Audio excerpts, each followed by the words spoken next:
is a component of experiential knowledge. Romans 4:17. He said, as it is written, I have made thee a father of many nations, before whom, who is he talking about? Even God. So he's talking about he believed God. How? He said he knew God in a kind of way. He had an information about God that others did not have. And what's that information? That he is the one who quickens the dead. And this knowledge was experiential. Abraham's body was dead. From the time that Sarah, gynecologist, had already pronounced her barren, even from her fruitful years, then another problem added that she reached menopause. Her womb became a grave. That's dead.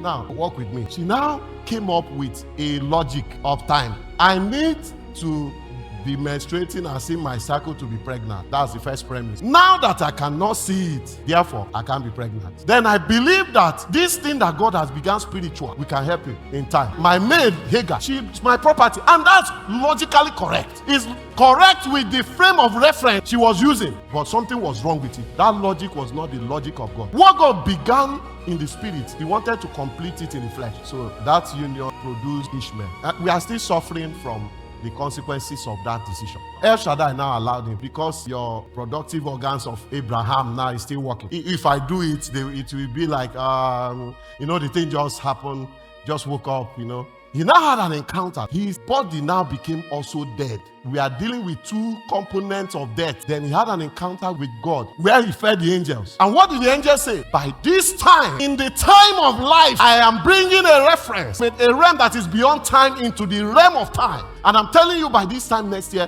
you will carry your child. Sarah heard it from where she was, analyzed it with the information she had, and laughed. The angel now said, okay, this your careful analysis might be the reason for your paralysis. Because of that, it will reflect in this thing I'm doing, that the name of that child, it will be laughter. She now judged him faithful, that if my menstrual cycle can come up again at 90, he said, she arrived at a conclusion. I heard my principal say, faith is not a feeling, it is logical.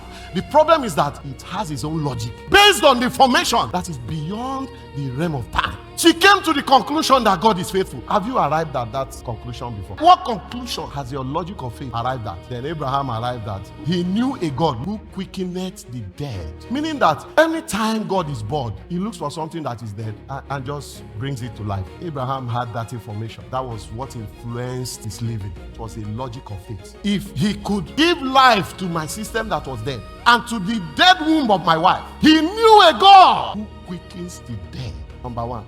Number two, and calls forth those things. He said, by this time next year, I call forth Isaac. Where was he? And call forth those things that be not, as though they were. Because of this logic, in Genesis 22, when the Lord now said, Abraham, my boy, I feel like eating our son. And it's your son. That one you waited for 25 years. That's the one that I love. Go and sacrifice him for me. Now listen. He didn't argue it, because he knew a God that can quicken the dead and call for those things which be not. This is the logic of faith.